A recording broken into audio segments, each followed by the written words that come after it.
Avril 1912, 2 jours après avoir quitté l'Angleterre, le Titanic heurte un iceberg dans le nord de l'Atlantique et sombre en moins de 3 heures. Une catastrophe que l'on croyait inimaginable 100 ans presque jour pour jour plus tard.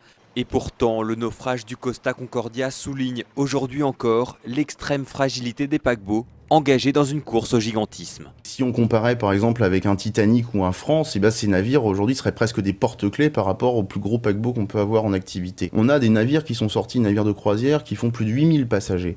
Et aujourd'hui, ça pose des problèmes de sécurité. Car ces navires, à l'instar du Nouveau France qui sortira des chantiers de Saint-Nazaire en 2015, sont aussi des joyaux technologiques, des Formule 1 des mers qu'il faut savoir piloter avec beaucoup d'agilité. On ne dirige plus ces navires comme dans le temps avec des grosses barres à roues. On les commande avec des petits sticks tout simplement qui vous permettent de faire des manœuvres d'une finesse incroyable. Il y a à mon avis forcément une responsabilité énorme des gens qui étaient chargés de diriger le navire.